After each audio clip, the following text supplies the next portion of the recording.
Salutations everybody, it is Matty here today. Hope you're all doing absolutely excellent. Today we're gathering to talk about a set of Xbox console rumors. It starts with this generation and whether or not Xbox is going in on the Series X and S for this holiday season, and it's going to carry us all the way into 2027 where we end this conversation talking about the next generation of video game consoles.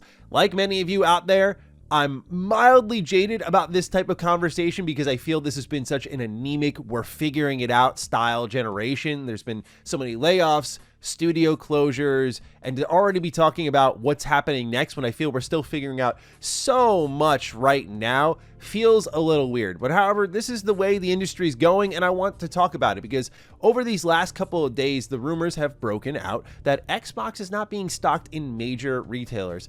As expected, this has built up a lot of panic, which is why I'm waiting for these rumors to build more often now because I see kind of a trend developing here. So I'd rather wait and see. So Xbox has responded to these rumors. We'll get into what I think is actually happening here. And based on what's happening now with the Series X and S, that'll lead us into our conversation about what's happening with PlayStation and Xbox for the next generation. So ladies and gentlemen, let's dive in. Before we begin, I'm reviewing The Outer Worlds 2. You can also look out for some other reviews hitting Retro Rebound like Ninja Gaiden, so get ready for that. Otherwise though, if you're new here and you're into what's going on with Xbox, we're covering them high and low. Hopefully we got some positive news soon. Consider subscribing. So the way this broke was, yes, a Reddit post. The Target I work for is no longer selling Xbox games. The user writes, on Wednesday, the Target I work for has removed all Xbox games and I'm pretty sure it will be store-wide.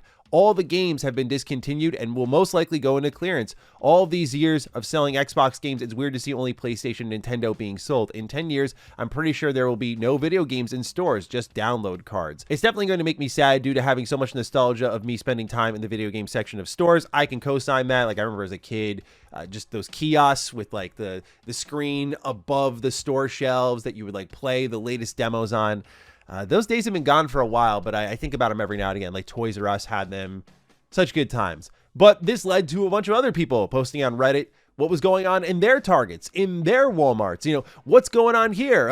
I don't have any Xbox stock here. This has turned into a bit of he said, she said that we'll get into in a moment here. It really begins with GamesIndustry.biz covering how Costco stopped selling Xbox consoles in both the UK and the US. This was a confirmed report. A major retailer is pulling out of selling Xbox stock. Then we had Sneakers SO who said there will be more retailers and department stores that will be pulling out of selling Xboxes. Well, now the rumor is Sam's Club is pulling out because they are doing clearance sales for the Xbox Series X and S at a major discount, and this is after the price hike. They're clearing stock, which has made people think that probably they're not going to be restocking anything at Sam's Club when it comes to Xbox. This has led into a mad chase. We had Larry Erb, who formerly worked at Xbox, saying, hey, I swung by Target and looked and I saw Xbox stuff there. Destin Gary called his local stores and he said that they were in stock. So now we got people saying things are in stock. We got others saying things aren't in stock. I checked my local stock online. When I looked, I mean, it said like one Series X was available like 40 miles from me. And in the terms of the Series S, it was like after I traveled 30 miles, there was one Series S in 4 different stores. So yeah, slim pickings across Target and Walmart, at least in my local area. So as expected, the conversation around Xbox consoles picked up as it has these last couple of weeks. And this led to a report from Windows Central Gaming titled, no, Target and Walmart are not removing Xbox products from their stores as Xbox misinformation reaches a new level. And they have an official statement from Microsoft. They say, Microsoft has given us a statement noting that Walmart and Target at large are still, quote, committed partners, end quote, for Xbox hardware. You can read the full quote here. Target and Walmart, among other retailers, remain committed partners for Xbox consoles, accessories, and games, end quote. And because you can't trust a word that Xbox says, people who report on Xbox or even Microsoft related things now are being called into question, such as my good friend Jez Corden. And people were like, well, I'm not going to believe that quote. And he said on Twitter, you'd think I'd literally be insane enough to attribute something to Microsoft, the company literally anyone, any journalist can email to check if I was lying if it wasn't true. We are reaching, I substitute reality, invent my own levels of ignorance and stupidity. And so this is the situation of Xbox in the end of 2025. It's a really sad state, to be honest, because you can't believe a single word the company says. And I got to be honest, for a good reason. But even when you have someone like Jez, who, again, I consider a good friend, love Jez dearly, does good reporting, I look at him just doing his job here, and people are going after him for doing his part of the job, which is just getting a comment. Now, this is where my point of view steps in here. I'm going to trust my eyes, not my ears. That's how I'm thinking about it. I see what's happening here. Even if Microsoft is saying this, and I'm sorry if this sounds doom and gloom to a lot of people, but I know Microsoft is saying right now, no, like these are committed hardware partners. I'm not saying that really Target and Walmart are fully pulling out, okay? That's not where I'm at. But the reality is Xbox Series X and S production is slowing down. The reality is it's not being stocked in certain places around the world. We already know that a lot of the hardware production was slowing down globally. Now it's reaching US retailers. Now we're just seeing less stock collectively across those who are still selling Xbox consoles and accessories. You look at the hardware price increases, the lack of demand, you look at the quarterly earnings for, 2 years now almost, and you see how hardware is always down. There's so much evidence. It stuns me that when I go on Twitter, I see people attacking one another over what is a very clear sign of a generation slowing down here. Slowing down early, to be clear. If you've been covering and tracking Xbox for a while, this may sound a little familiar. Why is that? Because during the 360 generation, Xbox slowed down then. The difference was they slowed down when they were sprinting to the finish line. This actually helped alongside PlayStation delivering some great exclusives. It allowed them to start to catch up a little bit. So PlayStation actually, when they were getting smoked for that generation, ended up evening things out. And that's why when you look at the overall sales units between the two, you start to see a closer race than what actually was happening throughout that entire generation. But Xbox started to slow down production at the end of that generation. When the rumor was kicking around that Xbox was going to be starting a new generation a year earlier, I was kind of for this because I felt like this was a move to sort of walk in line with what they need to do for themselves, which is like PlayStation can keep riding the hot hand. They're doing fine. Xbox is making a lot of money, but obviously if you could do this generation over again and learn from a lot of your mistakes, you'd probably want to do that sooner rather than later. So yeah, I think Xbox is very much ready to move on, as we'll talk about in the next phase of this video with some next generation console leaks. But while Microsoft is saying these are committed retail partners, I still look at hardware fading out, and there's every statistical reason and optical reason why they would be doing this. And I don't think it's a really bad choice. Not a lot of people are buying it. Why would you make more of it? Why would you stock more of it when you're looking to the next generation? And based off the leaks that we covered from Moore's Law is Dead, if that's going to be targeting more of the PC market, then your whole entire marketing strategy is changing dramatically, especially when you're going to try to deliver something more premium and arguably, potentially more niche. So now let's look ahead to the next generation. Video Game Chronicle reports PlayStation 6 and next Xbox consoles are both aiming for 2027 release. That's because Kepler L2 over on NeoGAF, who's accurately reported AMD hardware in the past, has claimed that Sony's plan is to release the PS6 in 2027. He says, quote, "It's not just on the table, it's the plan unless any unexpected delays happen."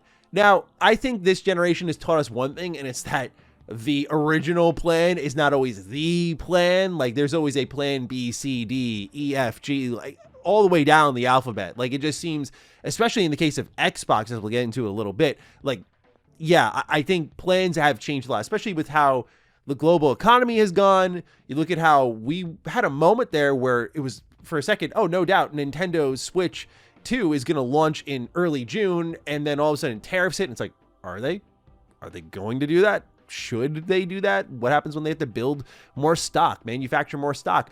How's that going to go for them? Obviously, Nintendo stayed true to the vision. We'll see how quickly by next year that vision changes, but you get the idea. Plans can change pretty rapidly. Now, to add on to this reporting, Moore's Law is Dead was also talking about the PlayStation 6, and I got hit with a Dustin Furman flashbang here. I was like, whoa, there's my man, Last Stand Media, represent, but he was on Broken Silicon 331, and Moore's Law is Dead said that he had access to a document that said that production of the PlayStation 6 is beginning mid to late 2027. So it looks like you can count on PlayStation 6 being there in 2027. We know that they're also doing a handheld of some kind, which Moore's Law is Dead has speculated will be somewhere in that $500 to $600 range. It'll be dockable. It'll be a lot like a Switch. That is one thing I have to say I am very excited to see what both these console manufacturers do for their handhelds, because yes, Xbox is also making their own handheld, although the last report we really got on it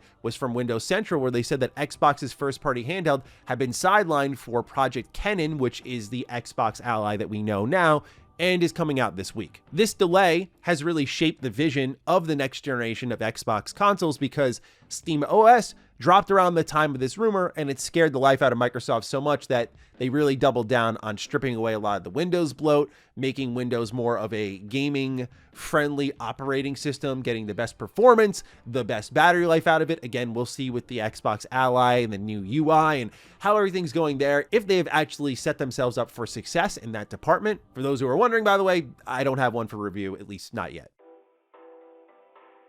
So yeah, we see the Xbox Series consoles slowing down for many obvious reasons. We see PlayStation setting their eyes to the next generation. We just saw a video with Mark Cerny called The Future of Play, and it was the standard Mark Cerny tech talk that you come to know and love. Either that, or for many, it's a free nap time, whichever way you want to look at it. I respect. But yeah, both sides are gearing up for the next generation. Gotta say, it's a weird feeling still. Like, I know I mentioned it earlier, but it's a really weird feeling because it just, I don't know, it went so differently in my brain. That's like one of the best ways I feel I can put it. There was so many different parts of this generation that I thought could have gone differently. Like, did we need a bunch of remasters of things we just got? I look at you, PlayStation, with like The Last of Us Part 2 getting remastered. I know a lot of people love The Last of Us. I do love the first one, but to me, I'm like, remastering a 2020 game is a little strange. Director's cut upgrades, $10, nickel and diming energy, a lot of really strange business decisions being made by both sides. Of course, with Xbox, we had completely different expectations. Entering this generation, Xbox spent a lot of money. It was like, oh my God, they're going in on exclusives. This is going to be really exciting competition. And they've gone in every single direction I could never, ever have guessed. And honestly, never even thought was possible until I saw their business remain sustained over a year, operating the way that they have. Like, in my head, I saw Xbox having this new set of mascots that they could put on the front of the next generation of Xbox, on the front of that box. And same thing with PlayStation. Is I'm like, every generation for PlayStation, I feel they introduce new mascots and maybe keep a couple of carryovers. Like, you look at the PS2 to the 3 and the 3 to the 4, and you'll see like Ratchet and Clank stays on board for these generations, but then you see like Uncharted is introduced with the PS3. You have The Last of Us at the end of the PS3. You have the reinvention of God of War in the PS4 generation. That's also where you get Ghost of Tsushima. Now Jin Sakai is like this big PlayStation mascot. You get what I'm saying? And like PlayStation 5, outside of Returnal, to my head, it's kind of been a more of the same thing, which isn't a bad thing. A lot of people know and love that. It's definitely a safe business, but it's been a little bit of a less exciting generation because of that. And so I remember when we were talking about leading into the Xbox One and PS4, the excitement I had. I mean, granted, I was much younger, but holy smokes, off the walls. And then leading into the Series X and S, as well as the PS5, I was really excited again. I have no doubt come 2027, I'll be excited because like new hardware is always really exciting. But it's the first time, I think, for a console generation, at least from the outside looking in, I feel a little trepidatious. It's been one of diminishing returns, right? Like, we knew the visuals wouldn't be pushed much, but they've been pushed in really weird ways that don't matter much. It's been the return of 30 frames per second when we thought that was a thing of the past. It's been a really weird generation, is what I'm saying, in a very long-winded way. And so I'm interested to see how this new hardware tackles the issues of this generation, because I do feel like we can eventually forget about this one, but the next generation has to be like, fire us out of a rocket. We learned a ton of lessons. Like, the business is stable. We know what we're doing. Let's do this thing. But if it's more of what we're getting this generation, man, that's going to suck. So we'll see. You know me, I'm very much like an optimistic person. So I imagine if I'm feeling this way, I can only imagine how some other people out there are feeling. So let me know what you're feeling down below. I'm looking forward to hearing from you. So is Forrest. Other than that, though, thank you for tuning in, and I'll catch you in the next one. Stay sexy, stay active. I love you all. Peace.